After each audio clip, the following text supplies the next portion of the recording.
to reach the LinkedIn universe, all the podcast platforms, YouTube, Facebook, et cetera, et cetera. And we are live. Welcome, everyone. This is episode 3 of season 2 of the Level Up Your Wealth podcast. We talk about the gaming industry from a financial perspective. I'm one of your hosts, Marcus Howard. And this podcast is proudly sponsored by the gamers at Stoned Ape. They build and create healthy vegan supplements to help you optimize your mood, your energy, and your sleep. And so we're excited to speak to Amir. Before we do that, Mario, can you introduce yourself to everyone? What's going on, y'all? Hope all is well. Mario Payne in beautiful Jacksonville, Florida.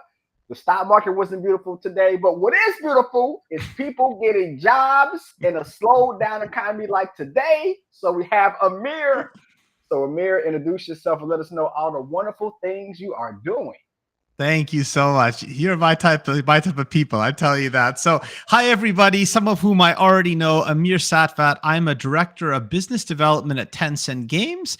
A lot of you may know me from my other hat that I wear as well on LinkedIn, where I'm a top voice in video games on the platform, and I enjoy talking about a whole bunch of things around games, positivity, career topics, and we'll have a lot of fun today. Excellent, excellent. So thank you everyone for joining us live. And anyone who's listening after this gets to the podcast platforms, if you are joining us live, feel free to send us questions in the chat for Mario or Amir. Happy to get those answered. Amir, it was funny when I first connected with you on LinkedIn. You know, I was happy to do some networking. I'm always trying to actively network on LinkedIn. And I remember that your response to me was, thanks for connecting, but I don't have time for a 10-minute chat.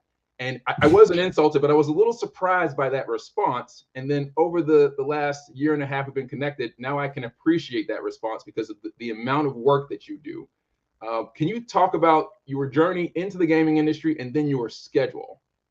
Yeah, absolutely. Well, boy, the journey into the games industry, it's kind of simple, but I guess also not. So as we were joking about a little bit in our pre-live, as many of you know, I'm from Connecticut. And while I moved around, I've been on the East Coast of the United States my whole life. And so other than a few notable exceptions like, Bethesda and other places, but certainly not when I was coming out of high school and college, there were no games companies really on the East Coast. And so there were opportunities I could have taken after graduating from college, but it would have meant moving to California, Seattle, etc. And for a variety of reasons, that just wasn't something I wanted to do because of my family. So as I'm sure is true for many others for many reasons, I knew that I couldn't act on what I wanted to do immediately, but I needed to keep my feet moving. So whether it was school, gaining work experience, staying passionate about the space, playing games, I just kept doing that until finally things got to a point where that was possible, which turned out not to be basically until post-COVID, when people kind of re-examined some of their attitudes around remote work. So I didn't get into the industry until, 35, 36, but it was worth the wait.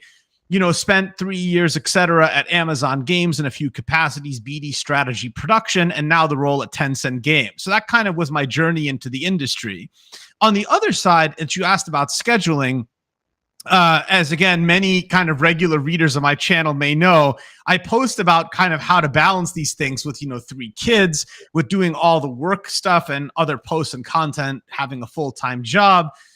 And I am very, I guess maybe like mild OCD, hyper overscheduled for myself. So I have like an Excel-based schedule that I think I once posted on, where literally half hour to half hour, I make a plan on a month-to-month basis of what I'm going to do for family time, what I'm going to do for dinner, what I'm going to do for work, when I post, when I play games. And I even have a sub-schedule on top of that of what games I play and when. And so obviously that flexes because life is unpredictable. But I find being that overscheduled for me is what helps me kind of fit all that stuff in at once.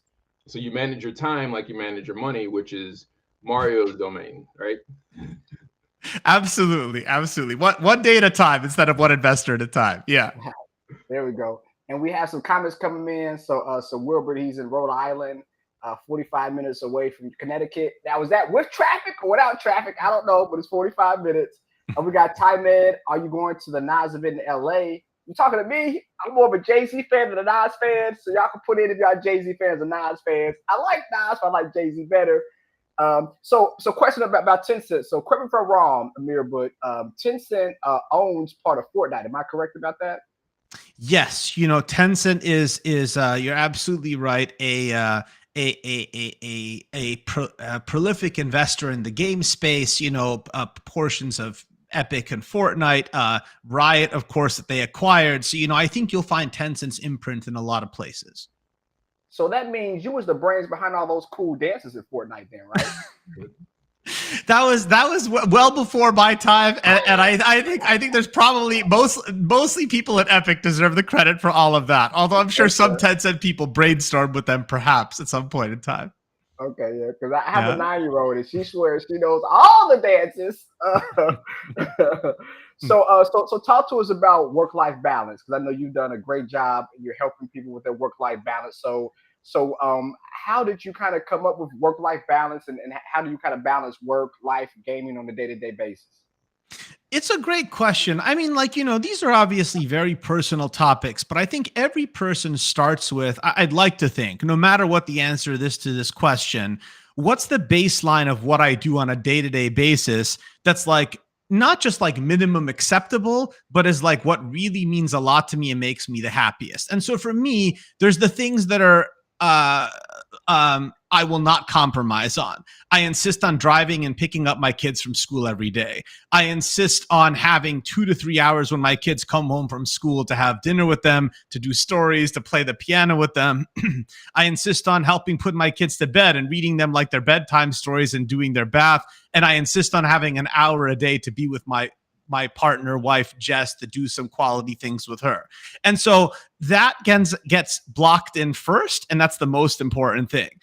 Then, of course, the next most important thing after that is work. And I have to do what I have to do a bar raising job. I'm sure many feel the same way about their job and their family that I've said so far. Then I would say that the most important thing, and you may think this is out of order, but this first part isn't out of order, is the LinkedIn career stuff. That's the most important. So all the LinkedIn career content and the cadence that I have on a weekly basis that many know of, that's the number one priority after that. Then it's playing games, because I feel like I can't do anything in the games industry without playing games. That's my opinion. So I try to schedule 40 to 60 games a year. If I have to cut on that, I do. And then finally is the remaining LinkedIn content. And so people often ask me well, what do you do and what gives? What usually gives is one of two things. The first thing that gives is posting all the other stuff that maybe I would love to do, but I don't have time for. Long form articles, videos, all kinds of things. And the second thing that gives is just cutting back on the number of titles I can play. But, I think for every person, again, going back to that spreadsheet and what you asked, Marcus, maybe it seems a little bit eccentric, but I don't think we all take enough time to think about life in this way. Especially with kids, I can only probably prioritize a few things. What are they, and what's my work backwards to doing it? I think if you do things in an intentional way, you'll be surprised at how much you can get done. Very, very good information. And talk about Tencent. So everybody who tunes in, we know I kind of jump back and forth with stock charts. So we can talk about Tencent. Let me share the screen. Share the screen, Mario. What do you think about Tencent? Can I share the screen? Hold on, what are we doing here? Yeah. All right, awesome. All right. So just like everything else in 2022, Tencent went down. So with the market, right? So it was down. People with Tencent, ooh, it went down by almost 75%. However, as long-term investors, it's an opportunity. Tencent has rebound though, right? So they're up by 62%. So you made some money back. But for those individuals, I believe over the next 3 years, it'll get back to where it was. And if so, that's 140% return on your money. Oh, don't delete that. Let's do it again. Let's show everybody again. 140% return. So that is literally 42% a year. I don't know about you guys as I stop sharing my screen, but 42% a year is doing 5 times as much as the stock market. So for you investors who wants a great company like Tencent, and I own Tencent stock myself, I think 3 years from now, you're going to be happy about your investment. But I digress. No, it's a great company. And, all I can say about Tencent is, the reason I'm in the seat I'm in is because Tencent has decided it's a priority to invest in, a sizable team of folks within North America that are specifically focused on that market, relationship building, investments. And it's just a wonderful team of folks who, it's been a little bit over a month now that I've been there. So, can't say much more other than that, but we're giving it everything we can every day for both investors and to make the best games for everybody. So I obviously am biased, but I agree. Yeah. Yeah. In the 4 weeks you've been there, have you traveled to 2 conferences? How is the kind of remote work versus travel work been?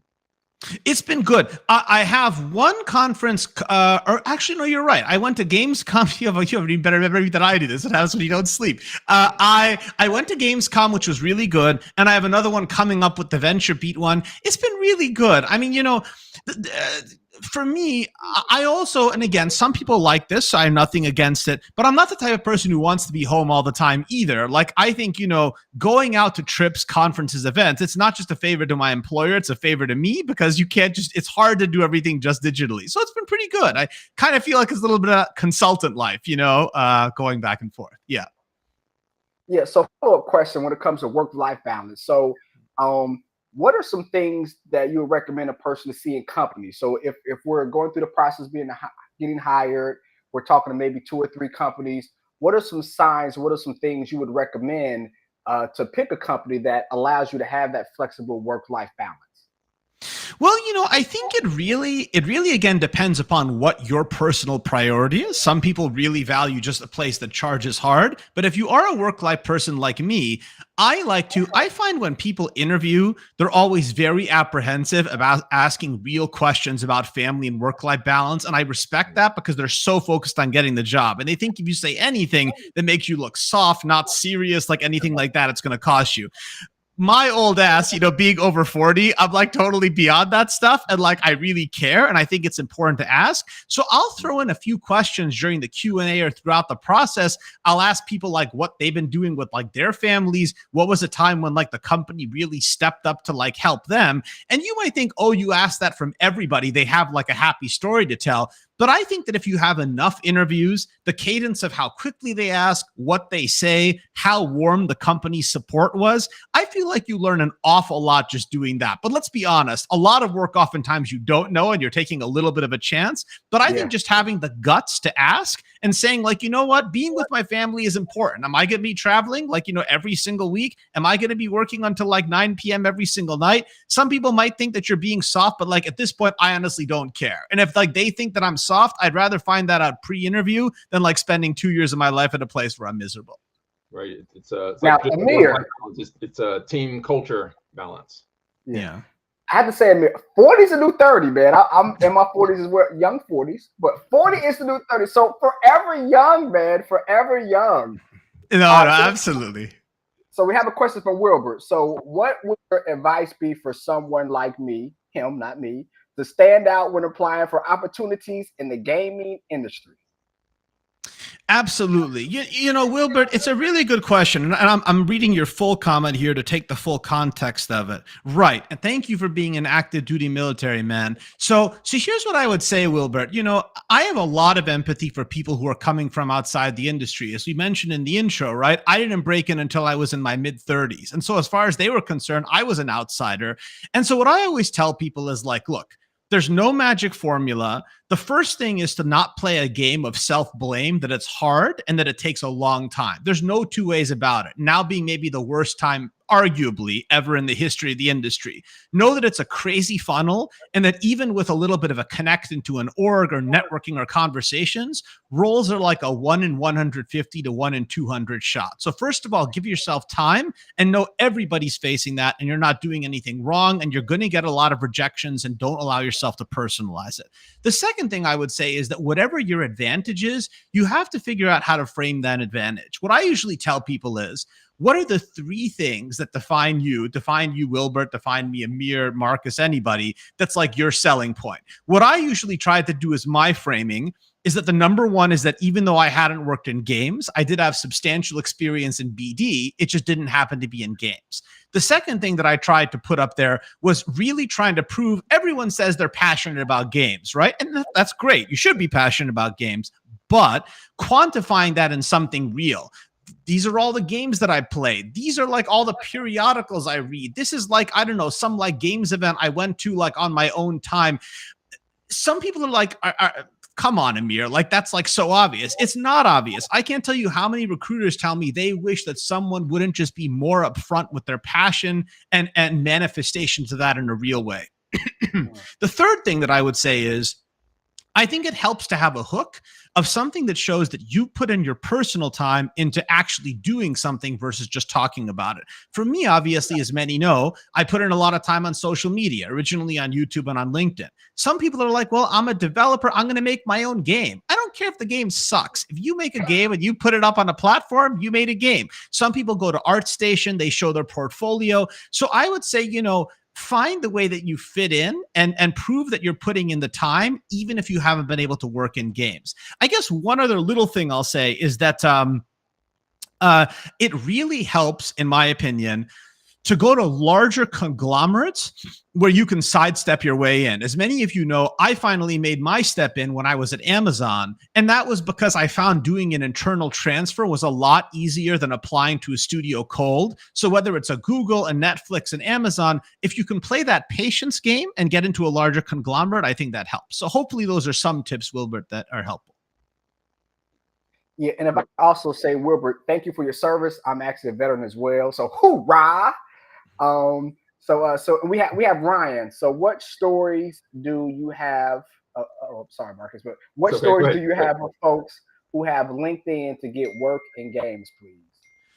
Yeah, I mean, Ryan, I can tell you that as of today, nearly 700 people that I'm aware of have gotten jobs through LinkedIn using just our community's resources. That's well over 10% of everyone who lost jobs in the industry this year.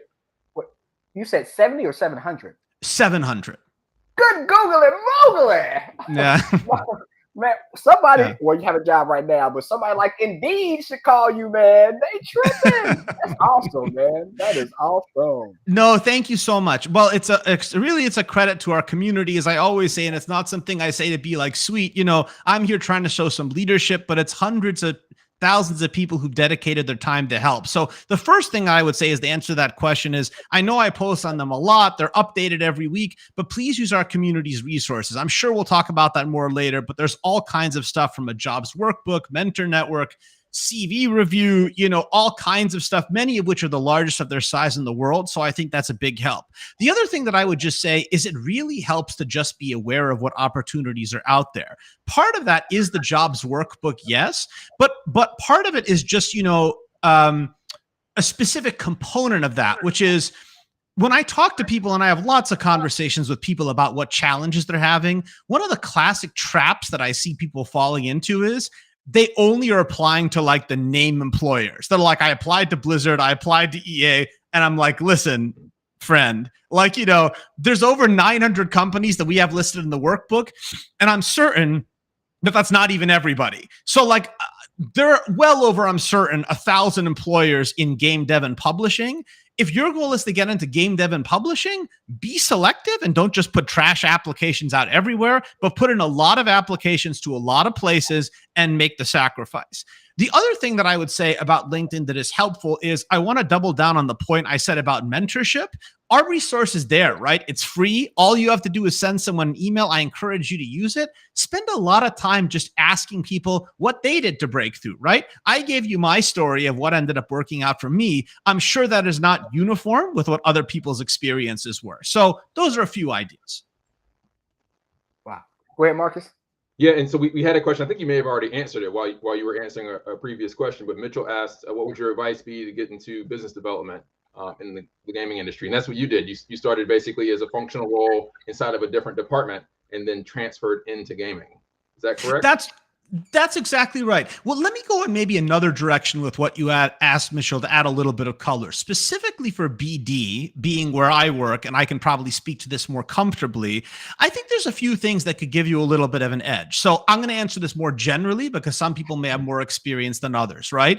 BD specifically is going to have a certain set of skills that other jobs won't have. Part of that is strategy. Part of that is set of skills around finance and so forth. So I would say if my general point is if you're hitting a wall, kind of sidestep, like I said, into a large conglomerate, I would say in a BD, there's a second layer of sidestepping, which is what are analogous jobs that you can do in other areas that might help you get into BD or BD in games. That might be doing something in investment banking. That might be working at a consulting firm. I know a lot of people who get stuck go back to school, if you can afford it or get scholarship or go to a place that's more affordable, maybe you could get an MBA. That's a very nice reset point. So those are just a few ideas. I would say unpack the BD side from the game side, I think those are kind of two different goals. I always say to people, don't try to achieve two goals at once. Get a solid job in BD and then get a solid job in games. Don't try to kind of leap over them both at once. So maybe those are a few ideas on the BD side, since I already talked about the game side. Amir wanted to share your LinkedIn profile so we could go through some of those resources in more detail. But while I'm doing that, and again, everybody, if you have any questions, feel free to share those in the chat. Earlier, before we went live, I saw you were drinking coffee. I was just saying earlier that I have like a no 4 p.m. rule. Like after 4 p.m., I don't drink any more coffee or tea because I'm already having enough trouble as it is trying to go to sleep. What's the latest amount of time that you will drink coffee or tea? And then for those of you tuning in live, let us know in the comments as well. Like, is it a 12 p.m. cutoff, 2 p.m., 3 p.m.? When do you say no more caffeine? It's really funny. I am like impervious to caffeine. The amount of caffeine that I have to drink to feel anything is like not reasonable. So I would say I try to make a cutoff at midnight, but it like doesn't do much for me. It's kind of like drinking tea. Midnight. Good. Wow. Wow. So wait, let me follow up that with another question. How many hours of sleep do you get a night? Yeah, that's a real question. A lot of people ask, and I want to put everyone here at peace. I'm not a vampire. I don't sleep 4 hours a day. I get like 6, and then sometimes I get extra in the weekend. But I've been a light sleeper ever since I was a little kid. Yeah. Yeah. Well, 6 hours is good. 6 hours is good. Yeah. All right. So another question from Natalie. So she has a question for all three of us, if you don't mind. What advice would you guys give a current university student pursuing a degree in gaming? What are some things I can do right now to help me out when I graduate? I still have 2 more years before I graduate. Sure, Natalie. Maybe I'll start, and then I'd love to hear what Marcus and Mario think too. And you're a regular, I know, so nice to hear from you. So, for university students, I think that there's a few things to unpack here, and I'll try to do them quickly.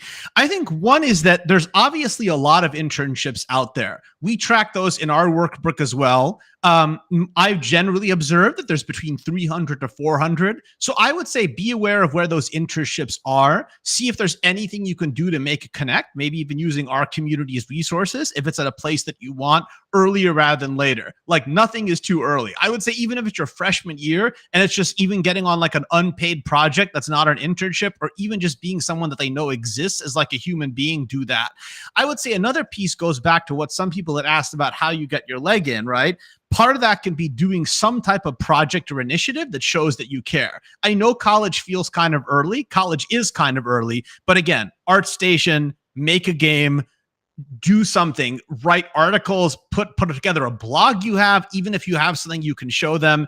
The final thing I would say is like, and I know I'll get in trouble with some people at the college level who like don't like this concept. I know college is not trade school. And for many people, the idea that college's purpose is for you to get a job is something they don't agree with.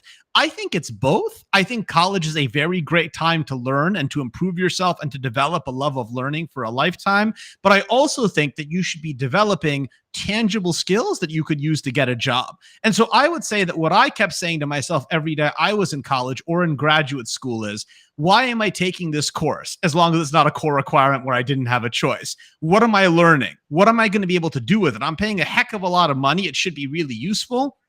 So I would challenge you to be very ruthless as early as you can about what types of things you want to do, what you want to major in, and what you're learning that has tangible impact for what you can do in your job. And if you're not sure, again, this might be a time to ask a mentor or to ask somebody in a career office. So those are a few ideas. I want to let Mario and Marcus jump in. Go ahead, so I'll jump in now. I'm kind of biased. I'm actually on the foundation board of my alma mater, Tennessee State University. So we support our HBCUs. Now, when I was in school, I came in 2000, got out in 2005. Like the internet and opportunities is not like it is now. But I would definitely say, get your grades. But most important, you want to create and network. Networking is huge. It's people that I still have in contact with now that are now clients. One of my friends did my estate planning for me years later. So like the more people that you're able to talk to, create blogs, try to start a business just because you're young with no responsibilities. I would say after you make the grades, just do whatever you can to create and network. And then when you're our age, 20 years later, you'll feel good about your experience in college. Yeah, I would echo both of what Amir and Mario said. And to add to that, I think when you're in school, you have the opportunity. It might feel a little uncomfortable or a little challenging for you, but go to your professors and ask them for the assignments that they're requiring you to submit. How can you modify the assignment so it's applicable to like your interest in gaming, right? So if you have to do like a report or a presentation, can you focus it on a game studio or a trend that's happening in the industry? So you're actually getting your grades and building your portfolio. That's number one. Number two, I would recommend trying to seek out like the gaming and esports organizations on campus if it's a student organization, and at least become a member and potentially try to work your way into a leadership role, because that's, again, you're doubling down on that and getting that leadership experience. And then the third/fourth, is that in every community there's some component of the gaming and esports industry. It may not be as prominent as LA or New York, but basically, given that there's over 3 billion gamers and hundreds of thousands of games, maybe millions of games, there are game development studios and opportunities in practically every community. So if you have like a cosplay event or a gaming conference, how can you volunteer at those events and do some networking while you're getting that industry experience? And then the last piece of that is over 75% of all video games in the global industry are made by independent game developers. Those are basically small businesses where the developers have a 9-to-5 job and they make their games on nights and weekends. There is no shortage of their need for people to help them finish their game. So if you want to look in your local community, connect with an independent game developer, you can actually get real world experience and potentially work into a full-time job opportunity with that same studio once you're ready to graduate. Those are great comments, guys. And as you were saying those, one more thing jumped into my mind, which is, you've heard me talk a lot today already about like even knowing the restrictions you have, what things you can always do to make yourself a better games candidate that nobody can take away from you. And I would say two things in that category are, and I think I made a post about this recently, and we could share this if interested for people. But one is constantly reading about the industry. No one can take away from your ability to read tons of articles. You can read, Games Industry Biz. You can read IGN. You can read GameSpot, PC Gamer, etc. You can just go into forums and see what people are saying about games. On the other side is playing games, right? No one can take away from you just playing as many games as you can. Like, it's great if you love COD or you love League or whatever, but just play more games and play a higher diversity of games. Like when I didn't have kids and I wasn't married, heck, I probably played like 100 games a year because my goal was, it was super, super fun. But my goal was to experience as many developers, as many publishers, as many genres as possible, right? And imagine you come out of school and you were doing all this reading and playing all these games, and I'm totally making up something at random. The only company that like has a job is a company that makes like puzzle games. And they're like, so have you played any puzzle games? And like, let's say you played like 6 and you read all about them and someone else hasn't, like that means something. Is that going to replace everything else? No, but it means something, I think. That's good stuff. I see folks answering and providing their own advice in the comments as well. So if you have any experience or insights you'd like to share, we invite you to share those in the comments. So thank you for doing that. Amir, we have your LinkedIn profile loaded up here. Can you talk through some of those resources?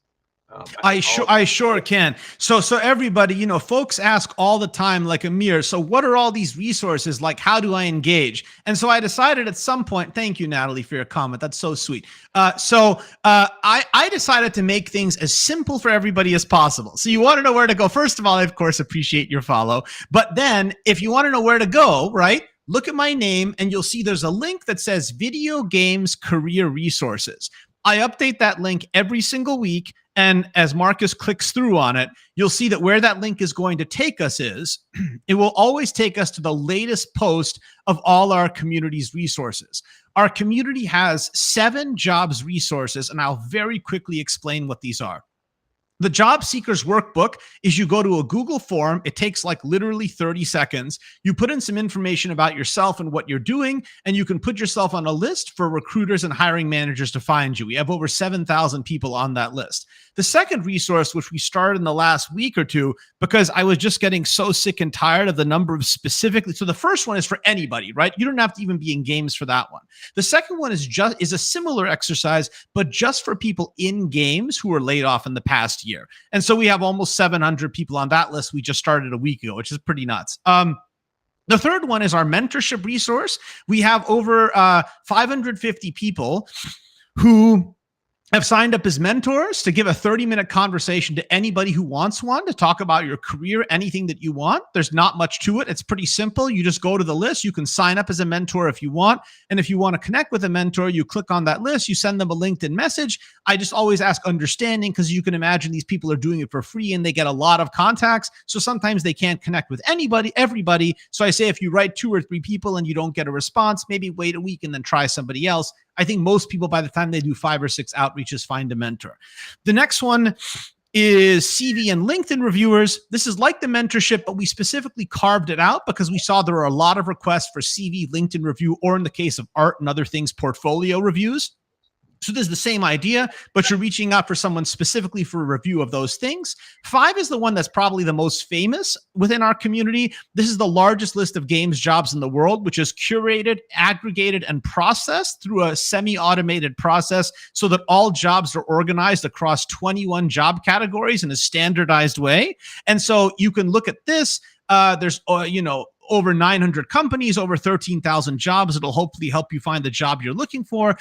The 6th one, which again has been going on all year, and we've done over 40 of, is what I call the Games Org support post. So if you know anyone at an org and 10 to 100 people were laid off, why 10 to 100? I found that for less than 10 people, it doesn't work particularly well because that's a small number of people. And for over 100, there's so many people that we kind of can't cast the spotlight on everybody. So if you're in an org, I have a template there of exactly what template to give me the information of everybody in your org. I standardize it, edit it, and then post it and make sure at least 100,000 people see it. And then the final one is a set of career job resources that I made myself that live in Dropbox. All kinds of stuff on how to plan your career, how to plan for jobs, a whole bunch of material there that also ties the other resources together. So that's it. And every single week you'll see a post like basically what Marcus is showing now. I change the colors every week just so everyone knows it's a new post.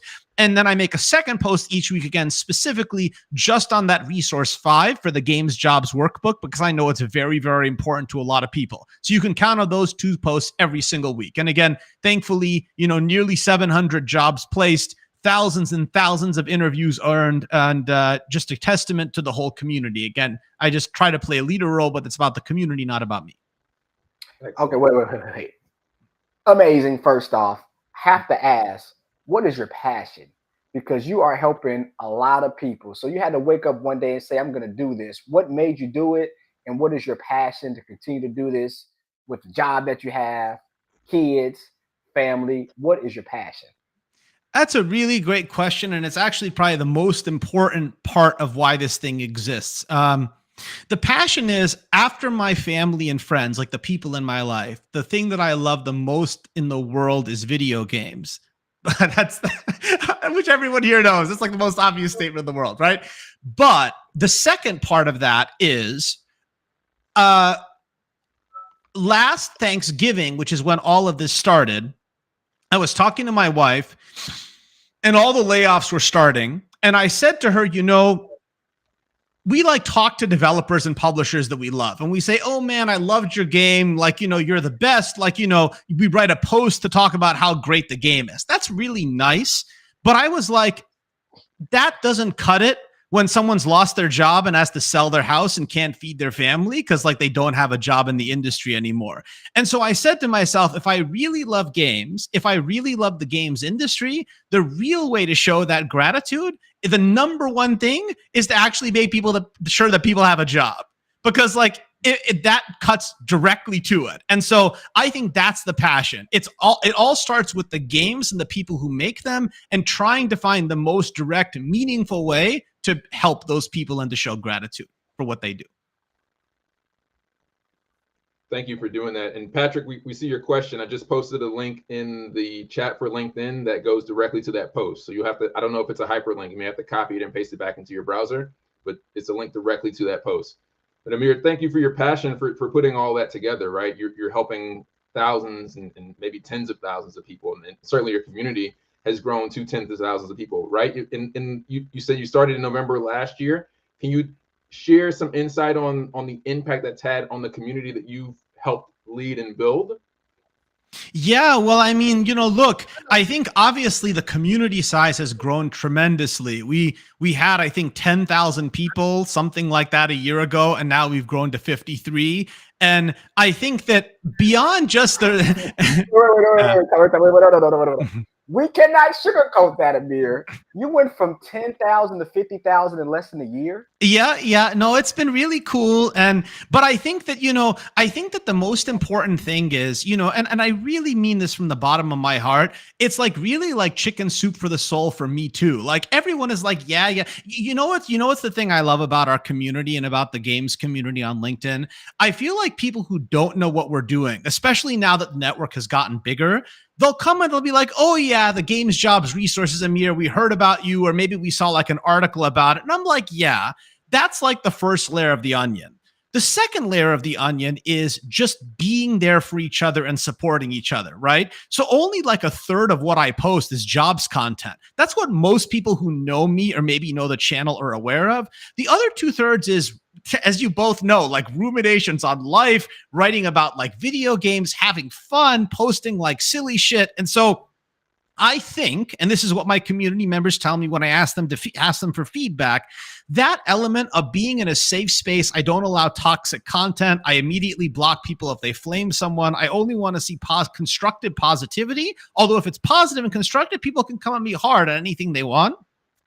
That community tone is as important, more important to me than the resources in making people feel supported and loved while they look for work. And then the third layer of the onion, I think that the actual content beyond the game stuff, I think, again, some people find it interesting, insightful, maybe like helpful. So I would say that it's this combination of things that I think has helped. So when you ask what's the impact, yes, I can quote all kinds of stats of like how many people have been helped with this and that and the other, having had like thousands of mentorship conversations, jobs placed, and so forth.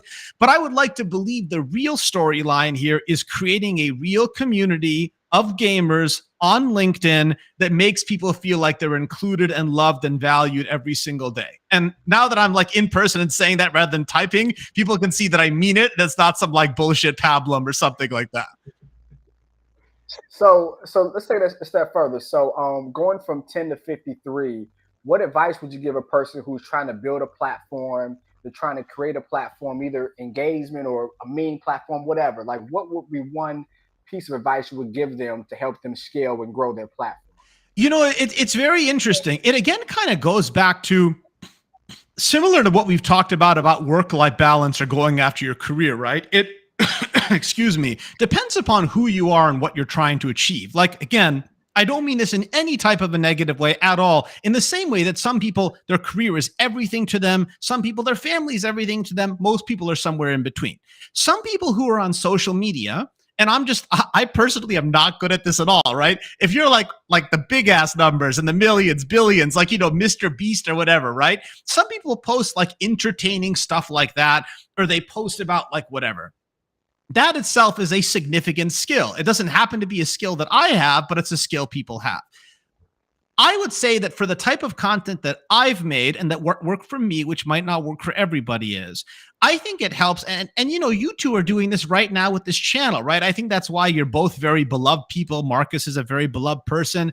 I think it's because it's a combination of having fun stuff that's entertaining, but also having something that you give people that is tangible, that helps them. Advice, a product, a resource, all wrapped in an identity that is authentic for your channel. I'm like a very energetic person. I'm very kind of like over the top and eccentric. I can't hide how passionate I am about games and gamers.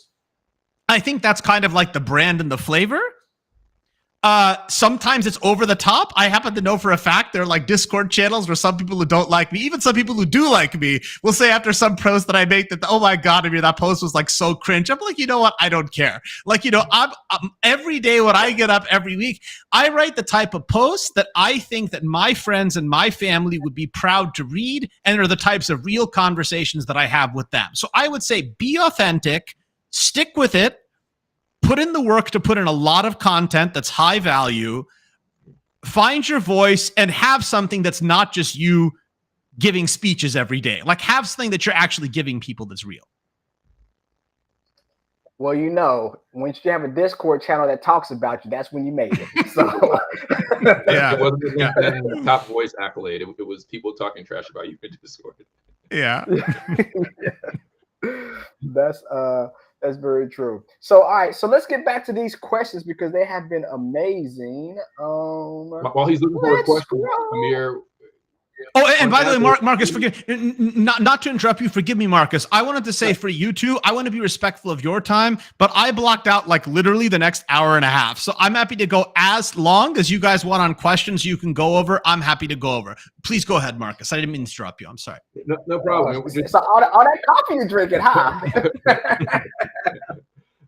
So No, to follow up Go ahead, Marcus. on Mario's question about like your strategy for content, on average per week, how many posts to LinkedIn do you publish? Because I think like the standard that LinkedIn recommends is like maybe one per day, like 7 per week. I typically do like 2 per day, so I average about 10 to 15 per week. But I think you probably do more than 10 to 15 per week. I post a lot. I would say, as you know, Marcus, because of our like groups that we chat with, I would say for people who have like more eyeballs like us, I probably post a lot more than average. Again, that's a calculated strategy. It means I have some clunkers, but I'm proud of everything that gets posted. I post. I think my average over the last year is 90 posts a month. So I do about 3 posts a day. Okay. And again, the key there is quality over quantity. Yes, you are doing 3 posts per day, but you're making sure that you're adding meaningful value, not just noise. And I can appreciate that because when I started Project MQ, my last company, I have a identical twin brother. We were solving game discovery worldwide, and we created the #1 indie game influencer for Twitter's global ecosystem. And I was averaging about 4 posts per day. But I built a strategy so that it was manageable, sustainable, but also value add. I wasn't creating noise. Each of those 4 posts per day was something of value. Yeah, and part of the work backwards is like, all of this stuff is an intricate puzzle, right? Because I do so much of the career stuff, I think that the volume has to be higher because if half the posts I did were career stuff, I think, frankly, even though it's useful, I think it would be pretty annoying. I think people would tune out pretty quickly. Also, I don't post, which again, some people do and some people don't. The only platform I post on anywhere is LinkedIn. I don't use Meta, Twitter, Zap, Blap, whatever all the things are. All I do is LinkedIn. So I think I also can keep up that volume because I'm not doing anything else. Agreed. When we had the Project MQ account, it was only on Twitter, and the work that I do with my content is only on LinkedIn. I've actually tried posting the same content on LinkedIn on Facebook, and I get no engagement from my friends and family because they don't care. Yeah. It is funny how that stuff isn't one size fits all. I mean, it really is pretty amazing, isn't it? Yeah. So the granddaddy of posting is MySpace. And MySpace is no longer here, but we got Facebook. So let's go to the screen and go over Facebook stock because we talk about posting. So I have a gem for you guys, right? We all know Facebook, and Facebook went down like crazy last year. It went down by, almost 80%. But then Zuckerberg started doing jujitsu, and he said, I'm going to heal the world in 100 years and get rid of all the diseases. And Facebook has shot up. But you guys, I have to tell you, though, 240%. If you guys like to invest a little bit more riskier, it's actually a symbol tied to Facebook called FBL. Facebook Boy Larry, and it basically makes 1.5% of Facebook. So if Facebook goes up by 1%, you make 1.5%. If Facebook goes up by 10%, you make 15%. Facebook went up by 220%. This went up by 283%. So if you guys wanted to invest, not do options because they're risky, but get some juice in Facebook, I would recommend FBL because it allows you to be in Facebook, but also have some more juice to the upside. But I digress, though. Amir, do you do investments? I know we had talked before about your saving strategy. Do you do if you don't invest? Can you talk a little more about your saving strategy? And if you do invest, if you talk a little about that as well. I do. It's actually really, really funny. My dad was a doctor. but and I promise this is going somewhere, but my family came from Iran. And so there, the idea of being like an investor or working in business, let's just say when my dad was growing up, was not as accessible of a career. And so that became his lifelong passion, which was like, reading all like the Bloomberg stuff and Value Line when we were younger and being a CNBC junkie. And my dad is actually a really great investor, I think. And taught all of those skills to many in our family and to me. And so I have always tried to do my own investments and love doing that. But I'm a fund person only. So I have everything in high quality growth stock funds with Vanguard. Okay, all right. Yeah. All right. We're talking stocks now. Yeah. Now Vanguard's good. Vanguard owns and low fee. Yeah. Oh, pardon me, Mario. Yeah. You're not. Yeah. Now they definitely have the lowest fees. So you may not know this, but I actually have my own fund on the stock market. The symbol is LETB. So I definitely invest with money, but have my own fund on the stock market. But Vanguard's cool though. No, it's cool. VTI, yeah, and yeah. finding good CFPs, right? I think the reason I'm loving this conversation is like, again, I realize that was kind of like a pretty interesting and eccentric upbringing that I had, right? Lots of people do need help. And so, I think that whether it's choosing high quality funds for Vanguard or Fidelity, you can choose very high quality financial planners. So I think it's just about, having that help no matter what corner you get it from. And yeah, good stuff. So let's keep this conversation going. So why high quality? Because especially in gaming, you have individuals that are more risky. They like the penny stocks, the high fly by night per se tech stocks. Like, so for you, from an investment standpoint, why the high, which is good in my opinion, but why more of the high quality stocks or dividend paying stocks? So I believe, based upon everything I've read and learned, again, both in college and grad school and so forth, and being like a finance major, I'm convinced that basically like the classic Jeremy Siegel, Peter Lynch thing, I don't think you can beat mathematically for the risk level of returns being in high quality long equity. I think that there are certain vehicles that can beat that, but they're not accessible for most people who aren't high net worth investors. Like if I had my cousin here who's like a partner at KKR, like if you can park your money in a PE fund, I'm sure you could get several points above the S&P 500 index. But if you're not a high net worth accredited investor, I think most things like you both know, I'm sure, like there was a famous study, I'm forgetting now where, but that showed that like over 10-year period or longer, like 98% of hedge funds even can't beat the index funds. So I feel like it's hard to beat the index funds is my short conclusion. Yeah.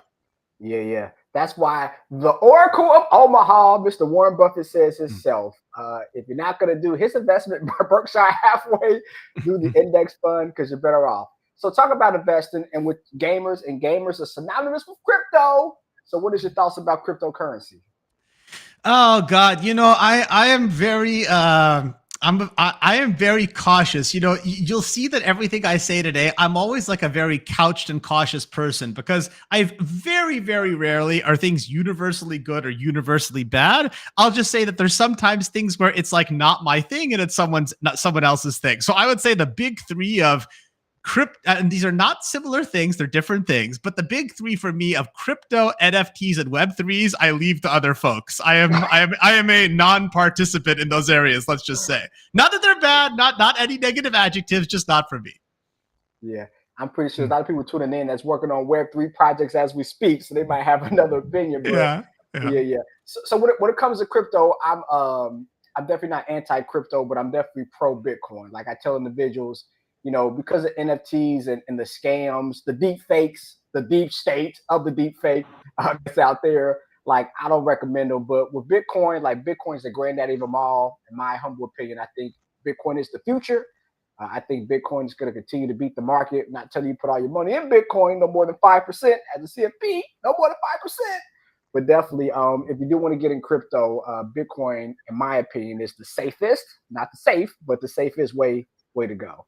But great conversation. Look at that. Let's look at that. Okay. Oh, we got some money signs in here. All right. So, have you ever thought about starting a nonprofit because you're growing your community, you're helping people? I know you have a wonderful job at Tencent, but have you thought about maybe on the side, starting a nonprofit and kind of scaling more? I've If you considered had it. more hours in the day. Yeah, I mean, I have considered it. The thing at this point in time is, I don't have an idea that I think would benefit from the scalability of a nonprofit that would add enough material value where I think it would be worth the time. So one thing that was one of the core design philosophies for me around, for example, the resources that we have for the channel is I spent a lot of time before I even did those resources having conversations with 20, 30 different people who had done stuff around building their own like mods, building their own similar like community services and so forth. And one of the biggest lessons that I learned from that is they imparted on me, which was one of my 2 or 3 core design philosophies, is that like simpler is better. I think a lot of people get bound up in making like a really elaborate website, making it like really sleek, making it like so forth and so on. And I would say that the only technical innovation that really is in any of the resources our community has, and I do think that's a technical innovation, is the way that the Games Jobs Workbook does its magic behind the scenes with the scraping and the macros to basically turn all the data on the internet into an integrated and clean set of data. Everything else that I do is literally so simple that like a cave person could do it. It's all like Google Docs and linking people together. And so I don't think that stuff works because like I need more funding or more resources. I think it works because I think our community has a specific brand and trust that people are like, I'll sign up to be a mentor for that. The number one piece of feedback that I get from everybody in our community, and I believe in this deeply too, is the minute that they see anything that smells of monetization or like profit or anything, like they're out. And so even nonprofit to me, I worry about it being a slippery slope. A lot of people think that I'm very eccentric about this point, and I know I am, but there's a reason why I won't let anybody help me on any of the resources. And the main reason why is one of the other core design philosophies that I learned from people is a number of instances where they had an idea for something creative and it was a passion project. And the moment they brought in a partner or someone else to help, they said, oh, no, I'm in this too. I'm with you. And then eventually the person took the idea and turned it into something to make money off of. And so I'm extremely protective. I'm not letting the stuff that I've done for the Jobs Workbook be seen by anybody because I'm too worried they might commoditize it. And so I often joke that our channel is not only nonprofit, it's what I call, my made up term is zero profit, because my distinction is for profit is the organization makes money and the people in it get paid. In nonprofit, the organization doesn't make money, but the people in it get paid. In my zero profit organization, the organization doesn't make money and I don't make any money either. So it's like, it's very easy and it works. So that's my answer to that. Yeah. That is very, very, very true when it comes to nonprofits. Yeah. I've been blessed to be a financial advisor of some nonprofits, and they do great work. But definitely the people who work for those, they get compensated. So, like take hospitals, right? A hospital is a nonprofit. The heads of hospitals get paid like $5 million a year. So I'm saying nonprofit, it's fine, and like nonprofit organizations are fine. But like I'm very happy with things being the way they are, at least for now. Yeah. In the words of Don King, only in America. Yeah. Amir, did you learn the code? I assume that you had to have coded the macros, and maybe I'm wrong. And if you learned to code, when did you start learning to code and help people contextualize the amount of technology that's powering this solution for the community? Yeah. So I have been into Excel and Visual Basic and macros and so forth for a long time. I kind of got interested in that in high school. I had an internship with a wealth management firm around where we lived in Connecticut. And so I've always been passionate about that stuff. And, it helped that I my first job out of college was like an analyst program in investment banking. So I developed a lot of those skills and kind of ran with it. So that's where the Excel stuff came from. On the other side, for the scraping, I didn't know very much about that at all, but there's some prepackaged tools that some friends taught me how to mod. So I'm not like a programmer in that type of sense. I know enough to make it work for what I do. And just for anyone who doesn't know, and again, I'll try to make this very brief. So like the way that the tool works is I basically have people volunteer me job pages for companies. I map that with a combination of scraping and Excel. So once I know what the hierarchy of the page looks like, it pulls all the data in and what it's called. This is important because a role might be called one thing in one org versus another. In fact, across our 930 orgs in the Games Jobs Workbook, I think there's 700 different job categorizations that I mashed together into 21. And so that's why when people are like, oh, let me send you this individual role, I'm like, sorry, I just can't do it. Like, it's not scalable. I can only do it off job pages. And then what happens is it uses statistics to guess an affinity of what category a job should go in. If the confidence threshold is not high enough, that's where the manual part comes in, where I have to go in and spot check just a few of them to make sure that they're completely accurate. And then it gets spit out and it does all of Excel stuff. So that's how it works. The outliers, when you talk about just a few of them, are we talking 15? Are we talking 400? Because you have 13,000 jobs, right?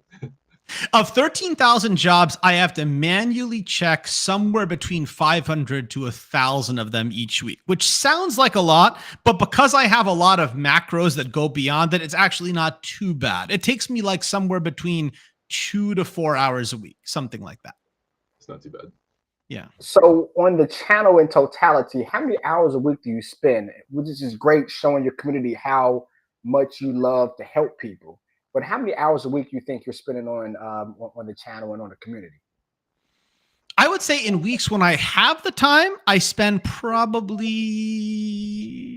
I'd say like 10 to 15 hours a week is about the total time I spend. And I would say, again, in weeks where I'm busy, family, can't because of work, the number one thing I cut like the entertainment non-jobs content. But I would say I make sure that there's like 5 hours a week, basically no matter what, to make sure those 2 job posts get out. And then depending upon how much free time I have, or if I'm traveling in the airport or whatever, another 5 to 10 hours to make everything else. Oh, and I should add, I beg your pardon. I should add that 5 hours does not include, it's probably actually 2 or 3 hours more than that, just because of the volume of in-mails that I get. And I actually have some add-ons that help me manage that too. This is why like people are like, did you just make another FAQ post on like what to send you? And I'm like, you don't understand. I get like 500 to 1,000 in-mails a week. So it's like, please don't write me for stuff that I can't help you on. Just like go to the resources. Don't ask me for individualized mentoring. I'd like to, but I just can't. So anyway, sorry, keep going. Yeah. No, this is awesome. And I think this shows a community because we look at how successful you are, and it's good to kind of peel back the layers and see why. So it's like sacrifice. So I know Magic Johnson was talking about his regiment. Like, you know, he gets up at 4 o'clock every single morning and he works out for an hour, weights. And then for another hour, he does cardio. And that's from 6 to 8, it's all research about business. And then at 8, that's when he starts doing meetings and stuff. And he goes to sleep at 10. So he basically gets 6 hours, but he's like so regimented. So you don't see the sacrifice of him working out, getting the blood pumping, doing exercises, and then researching before he actually goes to his business. So it's good to see like the sacrifice. So a lot of times we look at success and people doing great things like yourself. We don't see the sacrifice. We don't know about the sacrifice. So it's good for you to kind of let us know what you have done, so you can see if you do put in the work, put in the hours, drink the coffee, have 6 hours of sleep, over time you become successful in what you're doing is pretty amazing.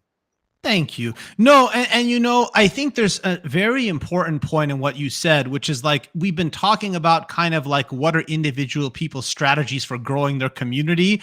If I tie that together with the point I said about kind of why I do it myself, another reason I do it myself is boy, you like have to have a vocation for something that you want to do it every week for like months and years for no money. That like, honestly, sometimes it's mind-numbing work, but but it's not mind-numbing because you're like, I know how many, I can feel the people who are going to benefit from doing this.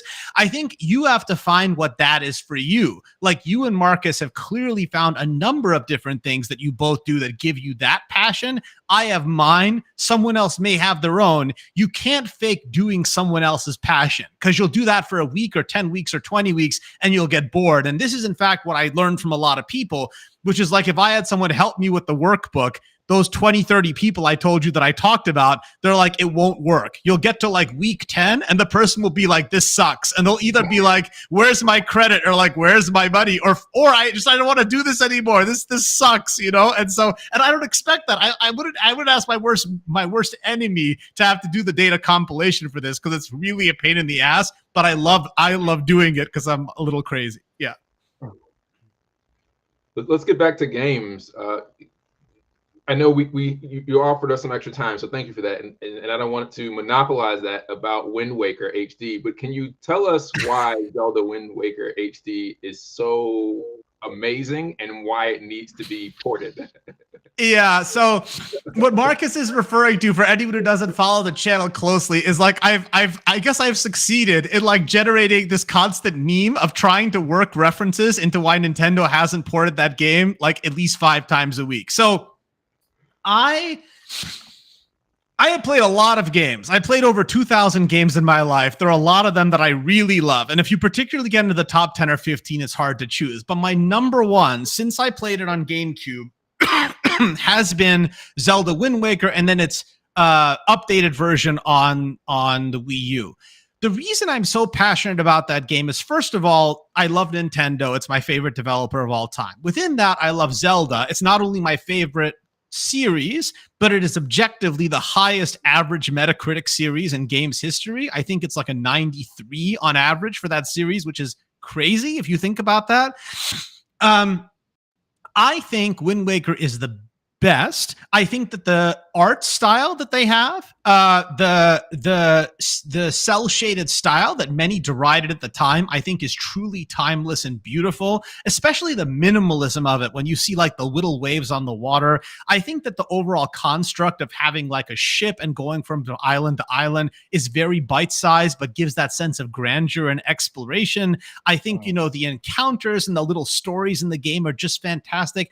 It's just great. I think like before there was Skyrim, before there was The Witcher 3, I think it was like the ultimate open world game, and it still persists for me because, again, I think it's just so timeless. But I have to admit part of it is a bias for Nintendo and Zelda, but I find it particularly ridiculous because literally every single Mario Zelda title of any significance is now on Switch, except for Twilight Princess and except for Wind Waker HD. So it's like, why? Like, you know, I don't know. Well, my daughter plays enough Switch as it is, so we want to make sure that when I'm just playing. But so again, a caveat about gaming. You talked about The Witcher. Have you seen the Netflix show The Witcher? Have you seen that? You know, it's shamefully, I've watched a few episodes, but not the whole thing. And people give me a hard time about it on a daily basis. So I have to rectify that soon. Yeah. Because I always ask gamers, like, what is your thought of it? You think it's authentic? Is it not authentic? Like, what are your thoughts about the episodes that you've seen?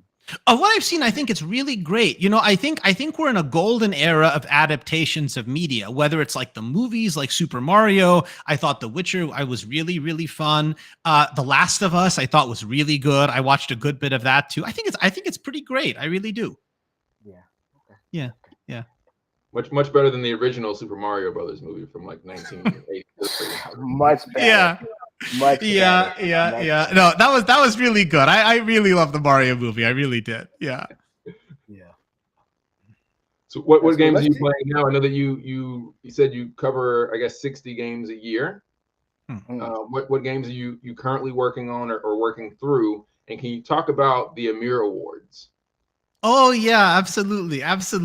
So right now I'm working through finishing a few titles that I like reviewed, right? So when you play enough games, and I know everyone's approach is different, but I used to have a bunch of friends, still a few, who actually review games like professionally. And so you get a mindset, and I actually asked many of them when I kind of researched how to think about my playtime, is that you become kind of ruthless in what you play. I feel like there's finishing like the main story, there's 100%ing a game, and there's somewhere between those two things where you've seen like enough of the game where you feel confident that you can write a review. And so I would say that most of my gameplay these days, and it waxes and wanes, is getting some games to that review level and playing a bit more of the ones that I reviewed, mostly for my personal enjoyment, to go to 100%. So I reviewed Starfield, but I wanted to play it some more, so I'm playing some Starfield. I have to admit, I'm replaying Dave the Diver just because I'm completely obsessed with that game. I still have to play more of Final Fantasy 16, so I'm playing some of that. And those are the three main ones right now. I'm kind of biding my time. And then a few other titles I won't say anything about because I'm getting them to review level, so I'll keep that a surprise. But October 20th is the big date for me because Super Mario Wonder is coming out, and I'm extremely excited about that. Now, for the Amir Awards, and I'll go first, Lurker, why I mentioned Super Mario Wonder last there is, so everyone who doesn't know, if you go to my YouTube channel, which is youtube.com/c/ my full name, Amir Satvat. I have a YouTube channel, like 4,000 followers, something like that. Basically what it is it's a repository for content that's too long in video form for what I can post on LinkedIn. And so ever since I was in, I want to say 11, 12, something like that.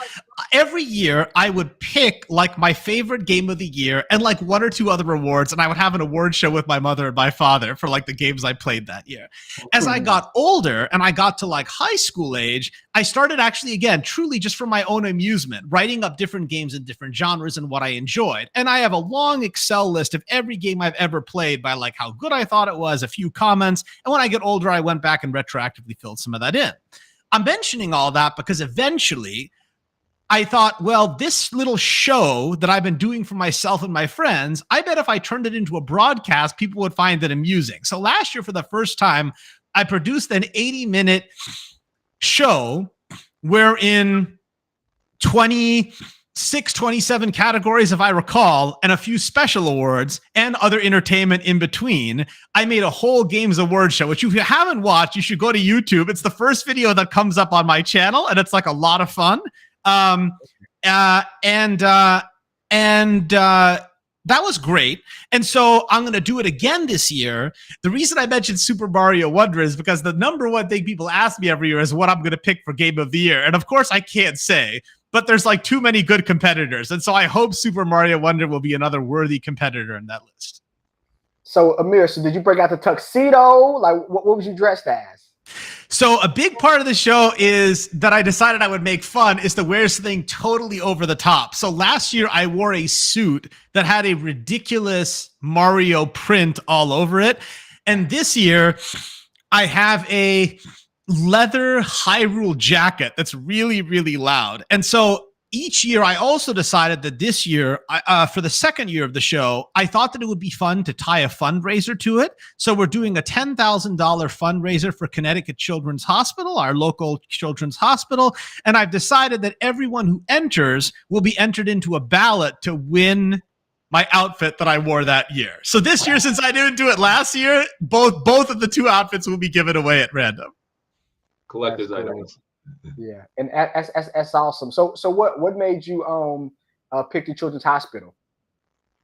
Well, you know, my father, as I mentioned, was a doctor, not a child's doctor. He was an OBGYN downtown, but my uncle was a doctor too. A lot of our family and friends were doctors, nurses, other things in the area. So Hartford Hospital, our local adult hospital, and Connecticut Children's, which is right next door, that whole ecosystem is very important to our family. Just a little way of giving back. Yeah, that's awesome. That's awesome. And again, that goes to your passion. That goes to your passion. So that's awesome. Yeah, I love Connecticut. Eccentric loves, right? I don't know which is loving games, I guess, is not that eccentric. Maybe it is loving it as much as I do. I think loving Connecticut is pretty eccentric. I don't know other people who love Connecticut. My family's been here for over 40 years. So what can I tell you? So you wasn't out destroying cars when the Connecticut Huskies won the national championship this year, was you? Oh man, the Huskies are pretty great. I'm just glad we still have them because, of course, living where I do, for anyone who's a hockey fan out there, we actually don't have any professional sports teams in Connecticut anymore. We had one when I was a kid, which was the Hartford Whalers in hockey, but they left in 96, 97 to go to Carolina. And funny enough, won the Stanley Cup a few years after that. But since they're not there, yeah, the men's and women's Huskies are the biggest show in town for sure. Yeah. Want to make sure we get some more questions answered. So thank you all continuing to join us. This has been an awesome episode. Let us know in the comments if you have any questions. Amir, I have a question, back to the amount of games you play in a year. Do you try to speed run them? Like, how do you mentioned that you want to get some games to a review point and some games to story completion. So that's the standard you have for all of those 40 to 60 games? Because I can't remember, like, in the last 12 months, I don't think I've even beat a game in the last 12 months. I was just telling my brother last week, like, my schedule, I don't have the discipline for my schedule that you have for yours. So I told him, like, with my schedule, the only thing I can do, I have a PlayStation. I sign up for the monthly subscription, and it allows me to do demos of games. That's all the emotional and physical and mental commitment I can make to a game, is to play the demo and then move on to the next demo.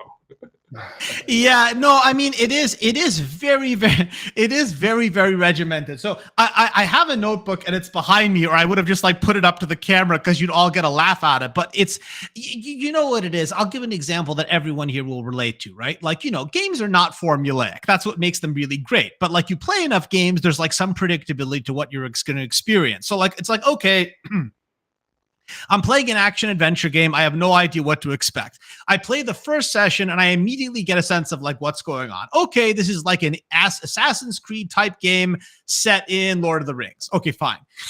I have a sense of what's going to go on. There's going to be a main story, a main path. There's going to probably be collectibles on top of that. Like, there's this blah, blah, blah. So then I'll split up the game and I'll be like, well, okay, I'm going to do main path, and it seems like there's this amount of side quests. So like in my head, I'll try to pay maybe like half of that to get a flavor of that and to see every single, nice comment, Rachel, to see a little bit of those zones and blend it all together. So I'll be like, okay, each session I play, whatever. Let's say I play for 2 hours. I always sit with a little chess clock. Also, so or a little like test clock. So I like don't go over time. I truly do it. I turn it on and off. And so I'll be like, well, okay, given this genre, I think I need 20 hours. Okay. Sometimes I'll hit that. Before that, I'll be there or get there faster. I'll get there slower. And so I'll be like, okay, I estimate that I need 10 sessions to cover this game. I'll have my little notebook. I'll write myself a few little notes as I go through the game. And yeah, that's basically the approach. And so I do that for the games. Like, but I will say this, right? As everyone watching this knows, the amount of time really varies a lot by game. It is true that lately a lot of the kind of like action adventure, like Zelda type games, Witcher type games, sure, those take like a long time. And a lot of those I have to kind of go pretty fast through the main story and play enough of the side quests to see, did they have depth? Were they interesting? Blah, blah, blah. But a lot of other games and genres like puzzles and even like Dave the Diver, right? Those are much, much shorter games. And since I would say that in particular, another reason I started the Amir Awards is I love the Game Awards, really do. And I've only met Jeff Keighley once briefly, but he was a really, really nice guy. I think he does an amazing job, and it's like a real credit to our industry. It's pretty remarkable, right? But I think that for a variety of reasons, and I think the numbers back that up, the Game Awards gets more attention on larger games, on AAA titles. And so my little thing, which, only probably like, 5,000 people watch, but I don't care because again, it's for my own amusement. I really try to play everything. So I really try to put an emphasis on playing indie games that people don't even hear of and probably don't get attention. Those tend to be shorter. So that's another part of why I can play so many. If I was playing only Starfield-like games, I probably wouldn't be able to play more than 10 or 15 a year. So talk about indie games. What is your advice to indie game developers, indie gamers, indie game people that's trying to scale and grow? What's some advice to kind of help them scale to be, maybe not AAA, but just kind of scale to be above indie? Yeah, I mean, I don't want to get over my skis because I'm obviously not a game designer or a game developer, anything like that. So I say it as a BD person and as an enthusiast who's played a lot of games and has talked to a lot of people who have made a lot of great games. I think that the number one thing I can say that people tell me is similar to what I've said. I think I think you make better games by being a better informed person about games and other media, whether that's playing a lot of games, just reading a lot, seeing a lot of art, of movies, of music, of stuff like that. So I think just exposing yourself to a wide variety of media is very helpful. I would say the other thing is that I would say don't start a games project unless you have a conviction behind a small nugget of an idea that you really believe in, that you believe is differentiated enough. Now, again, this shows how poor of a commercial mind I have, because lots of games can be very samey. It can do very well. But I think the games that do the best and that de-risk themselves have that concept really well fleshed out and have something that's pretty interesting. And I think don't be afraid of doing something that's really different. I would say that when I think about over the last 2 or 3 years, the like 10 or 15 games that I played that were indie games that were the best, they were just really out there. And I think too many people, and I can even say this with my BD hat of what goes on at Tencent, I think too many people shut themselves down from going after bold ideas like that because they think it's too far out of left field. I think about like I was a teenage exocolonist for anyone who played that, which blended like adventure ideas with literally drawing cards and role playing. It was like really out there. Or I think about like Strange Horticulture, which blended like an adventure concept with like gathering plants and like, you know, kind of like a paper please feel. So like, I feel like those are the games that stick out with me rather than the like 15th or 20th, like whatever game, even though many of those also are very, very good too. Okay. Awesome. So we're running up on time here. I want to be respectful for your time. I wanted to make sure if anyone has any last questions for Mario or for Amir, that you get those asked so that we can make sure they get answered. As we wait for those last few questions to come in, Amir, do you have any parting thoughts about kind of the future of the games industry, kind of growth opportunities? I know we've seen it we'll say correct from the boom we've seen over the last 2 or 3 years. Where do you see opportunities for growth? You know, it's very, very hard to say. I mean, I'll build up to my answer, which is there's no question that a significant amount of consolidation is going on, whether that's in just very traditional inorganic acquisition, whether that's in the power that kind of traditional media players have, right? Whether that's roll up of services like, you know, Game Pass or Netflix or PlayStation. So I think that growth opportunities, I think, depend upon what seat you're sitting in. If you're sitting in the perspective of, oh, I want to start a studio or I want to make indie games, I would say that an interesting thing to ask yourself has to be not just like, what game do I make? But if you're being a shrewd business person, how does the work that I'm doing fit into one of these subscription services? Because if you're someone who's not making a AAA game, you either have to get very lucky and land a very big hit, or even though that money at the subscription programs is not nearly what it used to be at Epic and Microsoft and so forth, not me saying it is publicly documented information, I think that still they're going to hold a lot of power to make kingmakers of those titles. So I think understanding what they're looking for, what those are, building relationships to those companies, that's your growth if you're a smaller player. If you're a bigger player, it seems very clear that the industry is moving away from traditional box products to game as a service products. And also there's a very big emphasis on cross media and what things can be turned into shows and what things can be turned into movies and things like that. Now, of course, that's easier said than done. There's only been a small number of companies that have actually shown that they can do games as a service successfully, but I clearly think those are areas people are focusing on. My counterpoint to that would be to the industry, as I always say, don't get over fixated on that and think that gas is like, you know, and live services is your open-ended path to like a lot more money. If you look at the last 2 years of the products, and mobile is a whole different animal. So I'm talking a little bit more about PC console here. The products that have really done well have been traditional box product games for the most part that just really knocked it out of the park. So I don't think there's a singular answer, but I think that you can find opportunity in all of these individual areas. Excellent answer. Awesome. And we have one more question from Mike, which says, am I question is, how do you feel about the industry at large switching to GAAS, Games as a Service, has impacted the quality of games released currently? Yeah, I mean, I think that it really depends upon. Uh, Gas is a very uneven thing, right? I think that games that start backwards, games have to be paid for somehow, right? No one's going to pay it. Yeah. It's not going to pay for itself. You either have to pay for a box product or you have to back into what gas is. I think that in instances where that's been done the best, I think, and again, reason people will disagree, but if you think about something like, Destiny, if you think about something like Warframe, I think those are games where they have gas, but because the barrier to entry is reasonable, I think you have a good gas experience that I think can be a lot of fun. I think there's a lot of other products that do this much less well and really grind you on microtransactions, on battle passes, and so forth. This is one where there's going to be a little bit of a difference between gamer Amir with my personal hat on and like my professional hat of having to be mindful of where growth is and stuff like that. I can tell you as a gamer who again is over 40 and grew up with only box products, and in particular grew up when he was a child with games like, Sierra Online and so forth, where you paid $40 to $50 for like an offline adventure game with no achievements, with no multiplayer, right, which was like 6 hours long and the game was over and I loved it.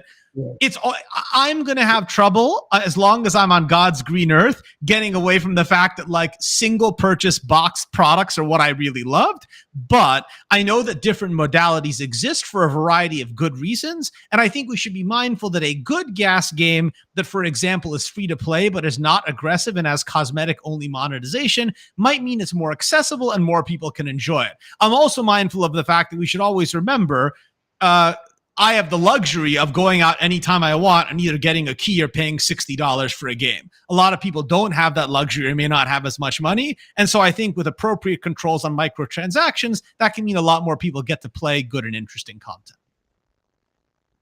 Man, it's interesting. So that kind of got me back to me playing James Bond. So, James Bond was a console. I love that game. But to your point, it was just me and 3 other people playing. But like, just imagine if it was like it is now, right? If I had people all across the world playing, it just, but you gotta pay for it. So I definitely see both sides. From a business standpoint, though, revenue and scaling games as a service, not a bad business model, but definitely not, but we have to make sure that it works, and many gas games have not made it, and I'm not made money versus the box product. So I think with all of these things we're raising, no one size fits all. I think the healthiest attitude, even though it's less exciting because people like bold pronouncements, is to say that, these are all tools and you should ask yourself which model best fits your game rather than everything's going to be gas now. Like I certainly see that as an attitude in some corners of the industry too, and I don't think that's good either.